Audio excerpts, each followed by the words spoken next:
ஆயுர்வேதம் ஒரு பொக்கிஷம், நம் ஆயுள் நீட்டக்கும் அற்புதம். டாக்டர் ஸ்ரீவர்மாஸ். என்னுடைய பேர் சுதாகர். நான் ஒருங்கிணைந்த பள்ளிக்கல்வியில் ஸ்பெஷல் எஜுகேட்டராக ஒர்க் பண்ணுறேன். மாற்றுத்திறனாளி குழந்தைகளுக்காக உள்ளடங்கிய கல்வி திட்டத்தில் சிறப்பு பயிற்றுனராக ஒர்க் பண்ணிக்கிட்டு இருக்கேன்.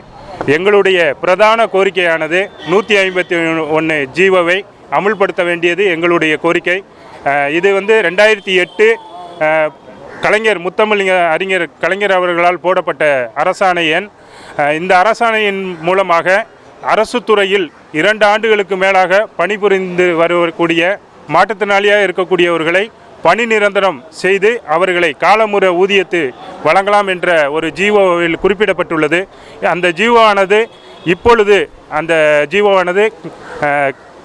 கேன்சல் செய்யப்பட்டு அது 24 என்ற அரசாணை பிறப்பிக்கப்பட்டிருக்கின்றது. அந்த அரசாணையானது அக்டோபர் 31/10/2025 பிறக்கப்பட்டிருக்கின்றது. இந்த அரசாணையானது இதற்கு முன்னால் 1 வருஷத்துக்கு முன்னாடியோ இல்லை 6 மாதத்துக்கு முன்னாடியோ இந்த அரசாணையை பிறப்பிக்காமல் இருந்து இன்று ஒரு தேர்தல் வரும் பட்சத்தில் இருக்கும் பொழுது ஒரு 3 மாதங்களுக்கு முன்னாலே இந்த ஒரு அரசாணை பிறப்பிக்கப்பட்டிருக்கின்றது. இந்த அரசாணை என்பது அனைத்து துறைகளிலும் அரசு துறைகளில் பணியாற்றக்கூடிய மாற்றுத்திறனாளியாக இருக்கக்கூடியவர்களுக்கு ஒரு கேள்விக்குறியாக இருக்கின்றது. எங்களுக்கான பணி வாய்ப்பு மறுக்கப்படுகிறதோ என்ற ஒரு அச்சம் எங்கள் மேல் ஏற்படுகின்றது. இந்த அரசாணையை முழுவதுமாக ரத்து செய்துவிட்டு இந்த அரசாணையில் நிறைய முரண்பாடுகள் இருக்கின்றது. எங்களுக்கான பணி வாய்ப்பு மறுக்கப்படுகிறது என்பது நாங்கள் உணர்கின்றோம். இந்த அரசாணையை ரத்து செய்துவிட்டு முழுவதுமாக 151 ஜீவோவை அமுல்படுத்த வேண்டும் என்பதுதான் எங்களுடைய பிரதான கோரிக்கை. எங்கள் அரசு துறையில் அனைத்து துறைகளிலும் தற்காலிகம் தொகுப்பூதியத்திலும் மதிப்பூதியத்திலும் தினக்கூலி அடிப்படையிலும் பல்வேறு மாற்றுத்திறனாளிகள் பணிபுரிந்து வருகின்றோம். இந்த பல்வேறு மாற்றுத்திறனாளிகளை எங்களை பணி நிரந்தரம் செய்து எங்களுடைய வாழ்வில் ஒளியேற்ற வேண்டுமாய் அரசுக்கு நாங்கள் கோரிக்கை வைக்கின்றோம். அறிஞர் கலைஞர் அவர்களால் போடப்பட்ட அந்த அரசாணையை அமுல்படுத்த வேண்டும். இன்று ஆளக்கூடிய அரசு கலைஞருடைய அரசு. கலைஞருடைய மகன் மு.க. ஸ்டாலின் ஐயா அவர்கள் ஆட்சி செய்கின்றார். அவர்களுடைய கையினால் நாங்கள் ஒரு பணியாணையை நாங்கள் பெற வேண்டும். இந்த 151 ஜீவோவின் அடிப்படையில் எங்களுக்கான பணி வாய்ப்பு அளிக்கப்பட வேண்டும் என்பது எங்களுடைய பிரதான ஒரு கோரிக்கையாக இருக்கின்றது. இந்த அரசாணையை மறுபடியும் பரிசீலனை செய்து எங்களுக்கு பல்வேறு துறைகளில் பணியாற்றக்கூடிய மாற்றுத்திறனாளியாக இருக்கக்கூடியவர்களுக்கு வாழ்வில் ஒரு ஒளியேற்ற வேண்டும். எங்களுடைய வாழ்வை கருத்தில் கொண்டு எங்களுடைய உரிமைகளை நிலைநாட்ட வேண்டும் என்பது அரசுக்கு நாங்கள் ஒரு அன்பான ஒரு கோரிக்கையாக நாங்கள் வைக்கின்றோம். 24 அரசாணை என்ன சொல்லுது? 24 அரசாணை என்பது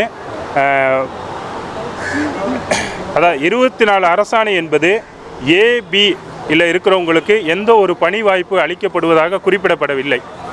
அதில் முழுவதும் குறிப்பிடப்பட்டிருப்பது சிடி பிரிவில் இருக்கிறவங்களுக்கு தான் பணி வாய்ப்பு அளிக்கப்பட வேண்டும் என்பது குறிப்பிடப்பட்டுள்ளது. ஆனால் இன்றைக்கு எல்லோருமே நாங்கள் அனைத்து துறைகளில் பணியாற்றக்கூடிய மாற்றுத்திறனாளியாக இருக்கக்கூடியவர்கள் எல்லாருமே யூஜி பிஜி முடிச்சுட்டு தான் ஒர்க் பண்ணிக்கிட்டு இருக்கோம். இளநிலை முதுநிலை எல்லாம் முடிச்சுட்டு தான் இன்றைக்கு இந்த பணியில் இருந்துக்கிட்டு இருக்கோம். அப்படி அந்த அரசாணை பிறப்பிக்கப்பட்டிருப்பதில் சிடியில் இருக்கிறவங்க 10th இல்லை 8th முடித்தவங்களோ அந்த மாதிரி இருக்கிறவங்களுக்கு தான் அந்த பணி வாய்ப்பு அளிக்கப்படும். ஒரு டேட்டா என்ட்ரியில் இருக்கவங்களுக்கு தான் அந்த பணி வாய்ப்பானது கிடைக்கப்படும். அந்த ஒரு அடிப்படையில் தான் அந்த ஒரு அரசாணை பிறப்பிக்கப்பட்டிருக்கிறது. அந்த அரசாணையில் குறிப்பிடப்பட்டுள்ளது என்னவென்றால் இத்தனை அது ஒரு வெயிட்டேஜ் என்ற முறையை அதில் குறிப்பிட்டிருக்காங்க. அதில் 10 ஆண்டுகள் 15 ஆண்டுகள் 30 ஆண்டுகள் என்ற முறையில் பணி செய்திருந்தால் அவர்களுக்கு ஒரு 10 மதிப்பெண்களோ 20 மதிப்பெண்களோ 30 மதிப்பெண்கள் வழங்கப்படலாம். இனிமேல் வரக்கூடிய 3 ஆண்டுகளில் நடக்கக்கூடிய போட்டித் தேர்வுகளில் பங்கேற்று அந்த போட்டித் தேர்வுகளில் எடுக்கக்கூடிய மதிப்பெண் அடிப்படையிலே இந்த வெயிட்டேஜ் என்ற முறையில் மதிப்பிடக்கூடிய மதிப்பெண்ணை ஒப்பிட்டு அவங்களுக்கு அந்த பணி வாய்ப்பானது அளிக்கப்பட வேண்டும் என்பது குறிப்பிடப்பட்டிருக்கின்றது. அதுவும் ஒரு முறை தான் அளிக்கப்படும் என்பது தெளிவாக அதில் குறிப்பிடப்பட்டிருக்கின்றது. இந்த வெயிட்டேஜிங் என்பது வந்து அந்தந்த துறையில் வேலை பார்க்கக்கூடிய அந்தந்த துறையில் இருக்கக்கூடிய எங்களுடைய உயர் அதிகாரிகள் மூலமாக வழங்கப்பட வேண்டும் என்றதெல்லாம் குறிப்பிடப்பட்டிருக்கின்றது. இதில் நிறைய முரண்பாடுகள் இருக்கின்றது. எங்களுக்கான பணி வாய்ப்புங்கிறது முழுக்க அதில் மறுக்கப்படுகிறது என்பது எங்களுக்கு தெளிவாக தெரிகின்றது.